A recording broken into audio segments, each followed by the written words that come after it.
Bonsoir et bienvenue dans Une minute un livre. Je vous parle ce soir de cet essai, Révolution transclasse, une nouvelle théorie de l'émancipation de Chantal Jacquet, spécialiste de l'histoire de la philosophie moderne de Spinoza en particulier, de la philosophie du corps et de la philosophie sociale et professeur émérite à l'Université Paris 1 Panthéon-Sorbonne, un ouvrage aux éditions des presses universitaires de France 2026 et je remercie Lucas pour l'envoi. En m'intéressant aux questions de catégorie sociale, de classe sociale, de normes sociales, je n'ai pu résister à l'envie de parcourir cet ouvrage qui questionne, de manière philosophique mais pas seulement, ce concept de transclasse. Alors s'agit-il ici de personnes transfuges de classe, d'une ascension sociale ou d'un déclassement social? D'où partent les trajectoires et où vont-elles? La trajectoire transclasse ne supprime-t-elle pas les déterminations? Précisons de suite qu'il ne s'agit pas ici de transidentité. Alors, une des forces de l'ouvrage est notamment l'articulation proposée ici par Chantal Jacquet qui bien tricote et détricote finalement ce vocable transclasse. Alors, trois éléments essentiels parcourent cette réflexion. Premièrement, un transclassisme dit interclasse, peut-être d'ailleurs celui que l'on évoque le plus généralement, et qui recouvre le passage d'une classe à l'autre, entame leur étanchéité et fait bouger les lignes sans toutefois les effacer. Alors le passage d'une classe à une autre signifie-t-il en effet rompre avec sa classe initiale? Comment les barrières sont-elles maintenues? Les réponses, bien évidemment, ne sont pas laconiques. Alors ensuite, le transclassisme dit extra-classe qui vise à abolir les barrières et sortir de la division en classes. Il a pour objet donc d'instaurer une société sans classe et de rompre totalement avec la domination capitaliste. Un capitalisme qui a souvent d'ailleurs réprimé les mouvements de libération féministe, gays, antiracistes et décolonial dans l'histoire et ne les tolère que dans la mesure où il peut en tirer profit.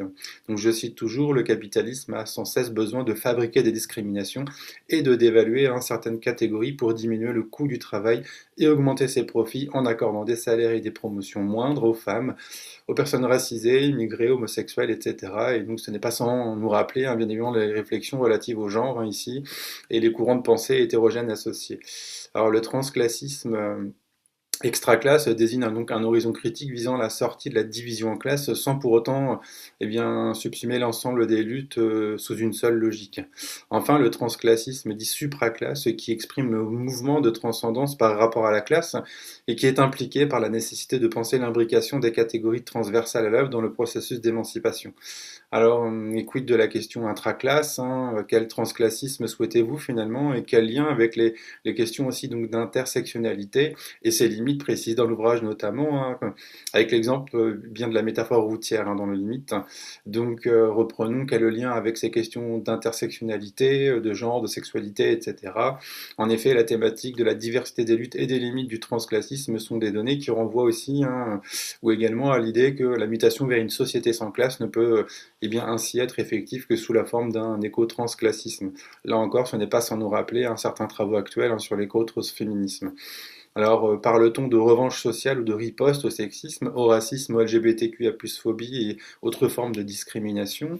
Je cite, si la nécessaire unité des luttes est parfois mise en avant, il n'en demeure pas moins que le féminisme contemporain, le black nationalisme, les mouvements LGBTQIA+, antiracistes et décoloniaux, ou encore écologistes, affirment leur spécificité et possèdent leurs objectifs propres.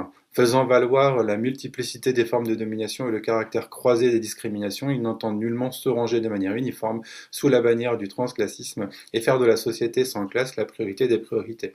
Alors les personnes transclasses coupent-elles nécessairement les ponts avec leur classe d'origine ou revendiquent-elles finalement une fidélité à celle-ci? Qu'appelle-t-on des processus transformateurs? Un point important pour moi, le transclassisme révolutionnaire n'est donc pas à lui seul l'avenir du genre humain et cette conclusion vaut pour tous les mouvements de libération, précise Chantal Jacquet.